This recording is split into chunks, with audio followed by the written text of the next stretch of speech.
Welcome all to சரிதா சமையல். இன்றைக்கி நம்ம சமையலில் அவரைக்காய் பொரிச்ச குழம்பு.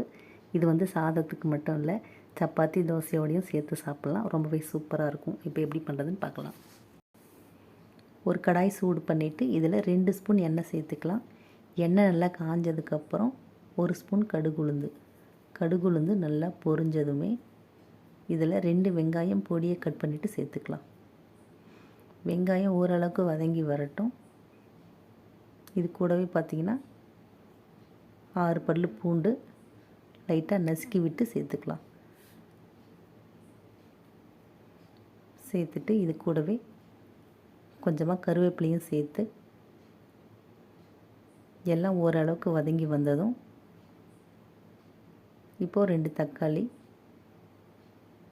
பொடியை கட் பண்ணி சேர்த்து விட்டு தக்காளி நல்லா வதங்கி வரட்டும்.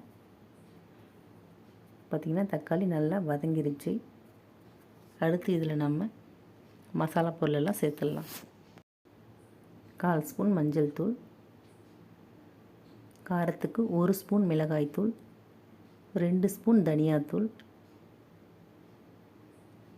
இது கூடவே பார்த்திங்கன்னா 1/2 ஸ்பூன் சோம்புத்தூள், 1/2 ஸ்பூன் வந்து சீரகத்தூள் சேர்த்துக்கலாம்.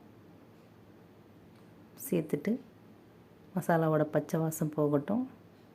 இதை லைட்டாக வதக்கி விட்டுடலாம்.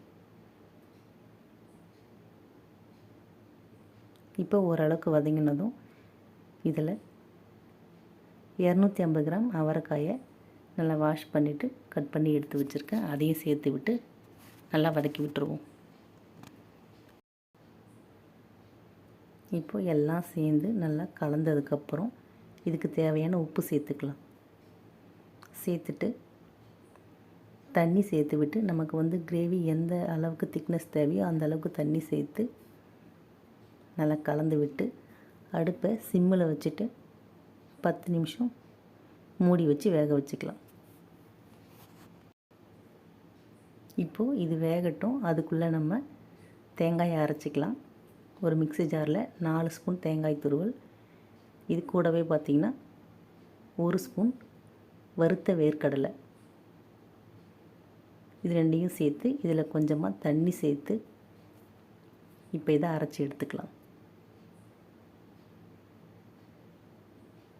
பார்த்திங்கன்னா 10 நிமிஷம் ஆயிடுச்சு. அவரைக்காய் 3/4 பதம் நல்லா வெந்து வந்துருச்சு. இப்போ இந்த ஸ்டேஜில் நம்ம அரைச்ச தேங்காயும் வேர்க்கடலையும் சேர்த்து இதை நல்லா கலந்து விட்டு இப்போ ஒரு 5 நிமிஷம் மறுபடியும் நம்ம இதை வேக வச்சுக்கலாம். நம்ம இந்த கிரேவியில் சோம்புத்தூள் 1/2 ஸ்பூனும் சீரகத்தூள் 1/2 ஸ்பூனும் சேர்த்துருக்கோம். சப்போஸ் சோம்புத்தூள் சீரகத்தூள் இல்லைன்னா அதுக்கு பதில் நம்ம 1/2 ஸ்பூன் சோம்பு 1/2 ஸ்பூன் சீரகம் நம்ம தேங்காய் அரைக்கும் போது அதையும் சேர்த்து அரைச்சி இதில் சேர்த்துக்கலாம். அப்போ தான் வந்து இந்த குழம்பு நல்லா வாசனையாகவும் டேஸ்ட்டாகவும் இருக்கும். இந்த கிரேவி நல்லா கொதித்து ரெடி ஆகிடுச்சு. கடைசியாக இதில் கொஞ்சமாக கொத்தமல்லி இலையை சேர்த்து அடுப்பை ஆஃப் பண்ணிக்கலாம். அவரைக்காய் பொரிச்ச குழம்பு சூப்பராக தயாராகிடுச்சு. நீங்களும் ட்ரை பண்ணி பாருங்கள். வீடியோ பிடிச்சிருந்தால் லைக் பண்ணி ஷேர் பண்ணி கமெண்ட் பண்ணுங்கள். என்னோடய மற்ற வீடியோஸ்லாம் பார்க்கணுன்னு நினச்சிங்கன்னா சரிதா சமையலுக்கு சப்ஸ்கிரைப் பண்ணுங்கள். தேங்க்யூ.